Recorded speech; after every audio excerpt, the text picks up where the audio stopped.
Welcome to the art class. Imagine if a notorious fugitive today, like someone actively on the run for a violent murder, didn't just slip into hiding in some remote cabin somewhere. Right. Usually they try to disappear completely. Exactly. But imagine if instead they painted this massive, incredibly public billboard that secretly encoded a confession to their crimes. Which is just wild to even think about. It really is. And instead of arresting them, a foreign government actually thanked them for it, put it on permanent display, and gave them diplomatic immunity. It sounds like a movie plot, but it actually happened. Yeah, and today, that is our mission for this deep dive. We are deciphering exactly that. We're looking at a 400-year-old murder confession hiding in plain sight, left behind by the legendary painter Caravaggio. Okay, let's unpack this. It is a perfect way to frame this, honestly, because we're looking at a man who was pushed to the absolute brink. Yeah. And to understand the extraordinary physical evidence he left behind for you and me to see, we really have to examine the masterpiece itself, the geopolitical maneuvering that forced its creation, the intense psychological puzzle of his signature, and of course the brutal irony of his final days. Right, because when you unpack the logistics of this story, the physical evidence alone is just staggering. So the year is 1608. We are on the island of Malta, specifically in the cathedral oratory in the city of Valletta. And Caravaggio has just finished the largest painting of his entire life, the beheading of St. John the Baptist. And it is truly a monumental piece of art. Yeah, like when I say massive, I mean it's physically dominating. It's 3.7 meters high and 5.2 meters wide. It's effectively a literal wall of canvas. The scale is immense, yeah. Yeah, And it is matched only by its stark brutality. which is kind of his trademark, right? Exactly. I mean, if you consider traditional religious art from that era depicting a saint's martyrdom, there are deeply established visual conventions. You expect angels descending or a shaft of divine light parting the clouds. Right, or like a choir of cherubs hovering in the corner. You expect a halo, something to assure the viewer that heaven is watching and everything is part of a divine plan. Precisely. It was meant to feel holy. But Caravaggio strips all of that away entirely. There is no divine light here. None at all. None. There was only a grim, shadowed courtyard, a cold stone floor, and these indifferent workers going about a gruesome task. And the saint himself is just this dying body that is rapidly losing its coherence. Yeah, it's so raw. He didn't paint a spiritual martyrdom. He basically painted a crime scene. He made a saint's death look exactly like what a brutal killing looks like in a dirty back alley. Which brings us to how he actually achieved that effect. You always hear the term chiaroscuro associated with Caravaggio, the masterful control of extreme light and dark. Right, his signature style. But it's not just that he painted dark shadows. He fundamentally changed the mechanics of painting. Like he would prep his canvases with a dark, almost black earth tone. And instead of sketching out the figures, he would literally score lines into the wet paint with the back of his brush. Yeah, it's such a physical way to paint. Totally. And he worked in a darkened room with a single harsh lantern, physically pulling these illuminated figures out of the pitch black. And that technique is crucial to understanding the psychological impact of this specific painting. By surrounding the scene with an abyss of negative space, he forces your eye exactly where he wants it. You can't look away from it. Exactly. Without the distraction of angels or divine light, your focus is violently directed toward the raw, ugly reality of the murder taking place right there on the stone floor. And contemporary accounts actually tell us that people would literally turn away from it because it was so uncomfortably visceral. It was too much for some people. Yeah. But the real mystery, like the reason we are dissecting this specific painting today out of his entire catalog, is what's hiding near the bottom in that illuminated violence. This is the crazy part. Across a 30-year career, Caravaggio painted roughly 400 works. And this is the only one he ever signed. Out of 400 paintings, just a single signature. Let that sink in. And he didn't quietly tuck it into the corner either. He signed it F. Michelang.o. But he placed it directly inside the painted representation of the saint's blood that is pooling on the floor. Yeah. He actually manipulated the brushstrokes so that his name literally appears to be flowing out of the fatal wound in the saint's neck. It is an incredibly visceral, almost disturbing image when you see it up close. Well, let me push back on the significance of this for a second. Sure. Because wait, If artists signing their work was a totally known practice, right? Like guilds often required it or painters used it to establish their brand, why is this specific signature viewed as such a monumental piece of psychological evidence? That's a fair question. Couldn't he have just been experimenting with an edgy, albeit morbid visual trick? Just a confident aesthetic flourish? Well, what's fascinating here is that the placement itself defies all the conventions of a simple aesthetic flourish or professional branding. How so? If a painter simply wants to claim authorship, they place the signature on a neutral surface within the world of the painting, like a stone step, or a piece of paper on a table, or maybe the edge of a wall. Right, like an Easter egg. Exactly. But by incorporating his name directly into the mortal wound itself, literally spelling his identity in the blood of a murdered man, he is making a highly charged, profoundly deliberate decision. It's basically an integration into the violence itself. Yes, exactly. And to understand the mechanism behind that choice, we have to look at the geopolitical reality he was fleeing from. We have to look at Rome 2 years earlier. Because he wasn't just some edgy artist trying to shock an audience. He was a man running from a literal death sentence. A very real, very terrifying death sentence. In May of 1606, in Rome, Caravaggio gets into a violent encounter with a man named Ranuccio Tomassoni. And, the historical record is a little murky on whether it started as a street brawl over a tennis match or if it was a formal duel over a gambling debt. The details are debated, yeah. But the outcome is indisputable. Caravaggio kills him. He does. And the Roman authorities do not hesitate. They issue a bando capital, a capital sentence against Caravaggio in absentia. Which means, and this is wild, every single person he passed on the street, like a beggar, a tavern owner, a fellow artist, they were all legally incentivized to murder him on the spot. Yes. Under a bando capital, any citizen of the Papal States had the legal right to execute him without a trial. And they could claim a bounty for doing so. Exactly. He couldn't trust anyone. He had to assume every person he looked at was calculating the price on his head. The paranoia that induces must be unimaginable. It really is. I mean, his life was entirely forfeit. So he flees Rome immediately. He goes to the Alban Hills, then down to Naples, where he paints for these powerful aristocratic families, basically trying to leverage his talent for protection. Because what else does he have? Right. And eventually, in 1607, he crosses the Mediterranean and washes up on the island of Malta. Now, if you are picturing a peaceful artist who just made, one terrible mistake in the heat of the moment, the historical record paints a very different picture. Absolutely. He was not a calm guy. His police record from before the murder is extensive. We're talking assault, carrying an unlicensed sword, roaming the streets at night looking for fights. He was a menace, honestly. And there's that famously bizarre incident where he was arrested for throwing a plate of burning hot artichokes at a waiter's face in a tavern just because he didn't like how he was spoken to. Which is just so telling, isn't it? Mm-hmm. It reveals a profoundly volatile, deeply unsettled psychology. Yeah, a total lack of impulse control. Exactly. He possessed a hair-trigger temper and an inability to regulate his own emotions.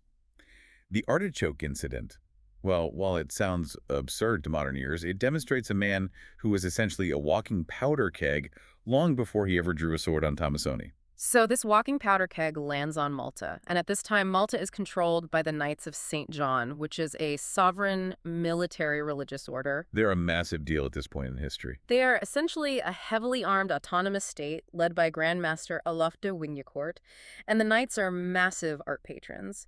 They want to turn Malta into a cultural capital that rivals Rome. Right. They have ambitions. So Caravaggio starts painting for them. And his work is so undeniably powerful that Wignecourt does something completely unprecedented. In July of 1608, he offers this condemned fugitive a knighthood. It's astounding. He makes Caravaggio a knight of obedience. To grant a knighthood to a man with an active papal death warrant on his head is just a stunning diplomatic flex by Wignecourt. So this is essentially like a modern-day cartel hitman fleeing the country with an international Interpol bounty on his head. But because he happens to be a world-class, once-in-a-generation cellist, a foreign government gives him diplomatic immunity just so he'll play at their state dinners. If we connect this to the bigger picture, that analogy hits the nail on the head because it highlights the transactional nature of the arrangement. Right. Wignecourt wasn't harboring a fugitive out of Christian charity. He was acquiring a cultural asset. It was a business deal. Exactly. The knighthood was a diplomatic instrument. A condemned street criminal has no institutional standing, but a knight of the Order of St. John. That's a whole different story. A knight belongs to a sovereign brotherhood that can formally petition the Pope in Rome for a pardon.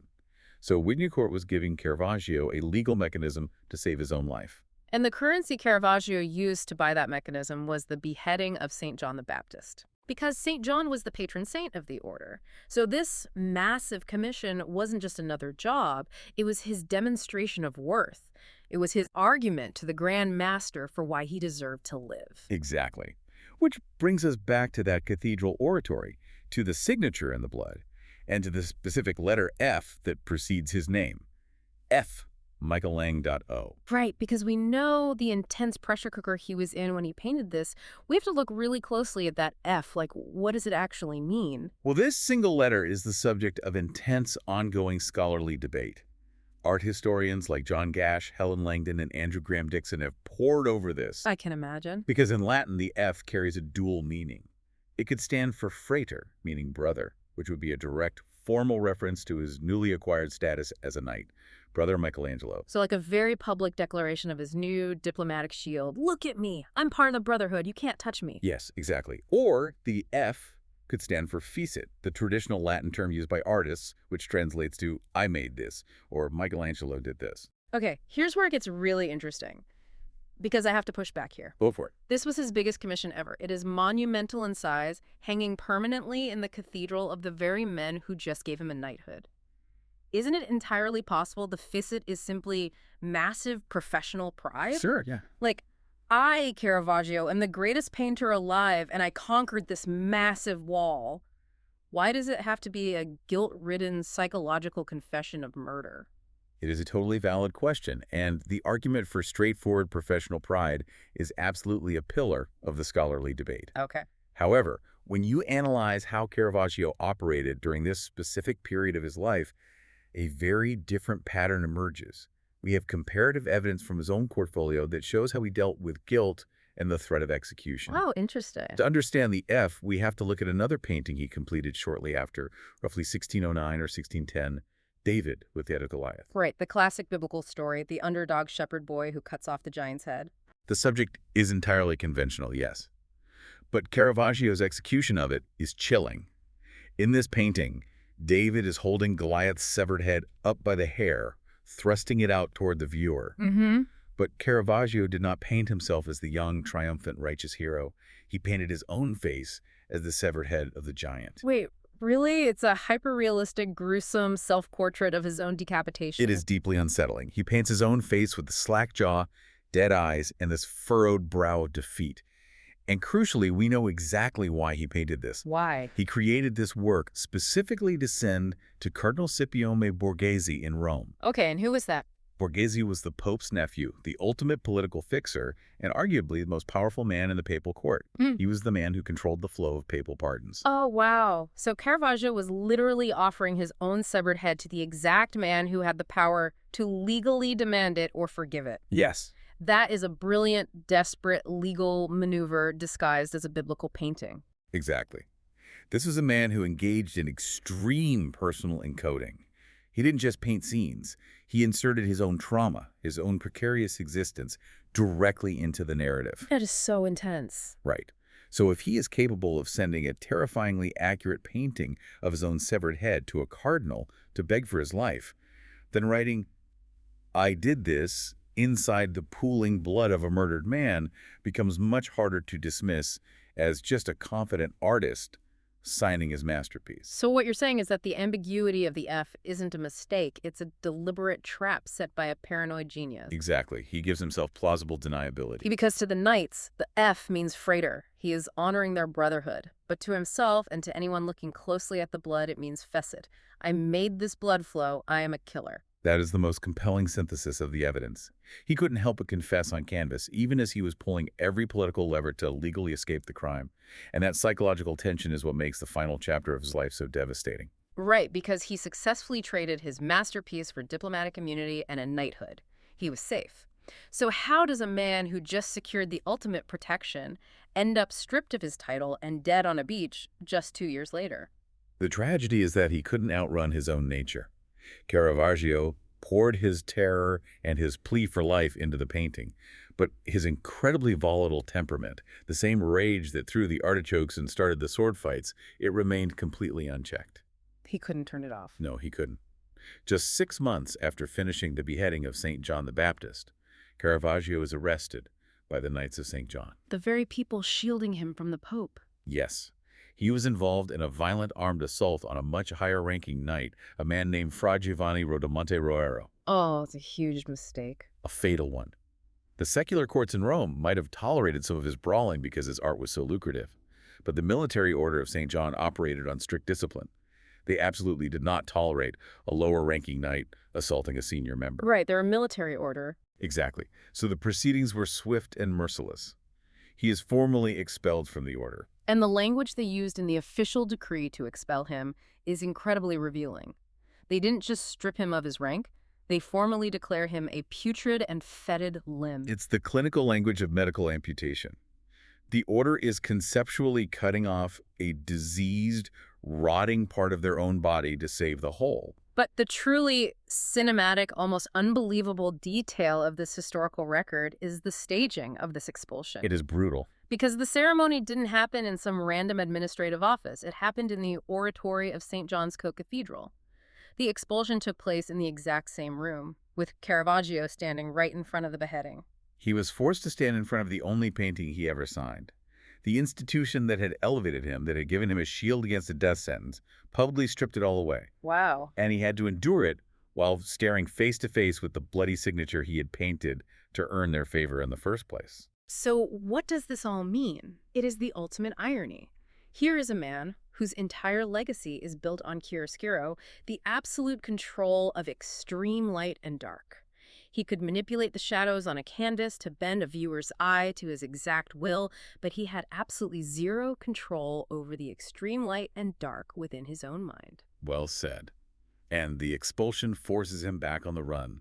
He escapes the impenetrable Maltese prison, which, how he managed that remains a historical mystery.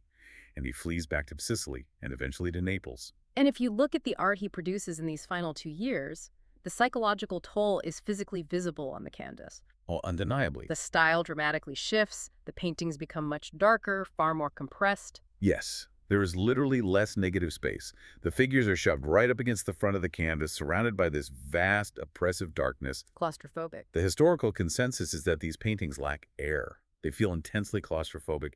He's painting like a man who knows the walls are closing in, a man looking over his shoulder for the assassins he knows are coming. And in Naples, in 1609, the assassins finally catch up to him.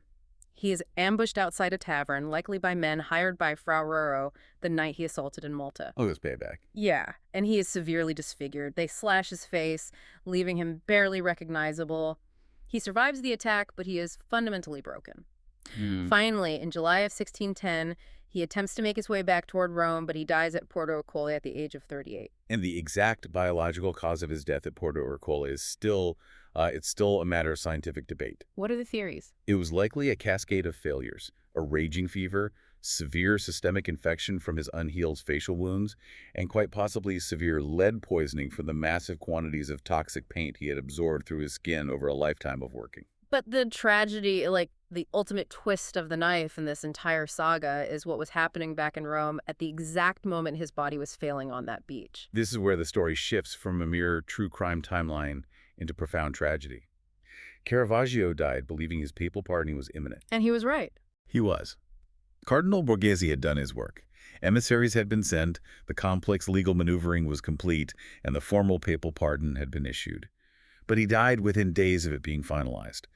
The pardon arrived to save a man who no longer existed. The pardon was too late, his knighthood was gone, and even his body was eventually lost to history. Yeah. But his argument for survival, that massive, brutal painting, remained exactly where he left it in Malta. Over time, it shifted from being a desperate plea for his life into a permanent, undeniable record of his guilt. The fecit outlasted the frater. I did this. And this raises an important question that the source material touches on regarding how we view art today. We constantly debate whether a painter's biography, their crimes, their volatile flaws, whether that should alter our aesthetic response to their work. The modern instinct is often to try and separate the art from the artist, to appreciate the genius while ignoring the monster? Right, to just look at the brushstrokes and ignore the artichokes and the sword fights. But Caravaggio presents a unique challenge to that modern instinct. If he deliberately, painstakingly placed his name into the pooling blood of a murdered man as an explicit instruction for us to look closer, does our attempt to separate the art from the artist actually disrespect his final wish? That is such a fascinating point. By trying to view his masterpiece purely as a beautiful, isolated object of genius, are we accidentally erasing the very human, deeply flawed confession he literally bled into the canvas for us to find? He didn't want the art separated from his crimes. He permanently fused them together. It completely reframes how you look at a museum piece, and honestly, it makes you think. If you ever travel to Malta and you walk into that oratory in Valletta and you stand in front of that massive wall of canvas, you aren't just looking at a biblical scene. You are looking at a murderer's desperate, brilliant, and deeply flawed attempt to cheat death. You are looking at a man bleeding his own guilt into the stones. It really is a powerful thought. Thank you for joining us as we explored the incredible, turbulent life of Caravaggio. Stay curious, and whenever you find yourself looking at a masterpiece, always look closely at the shadows. You never know whose secrets are hiding there.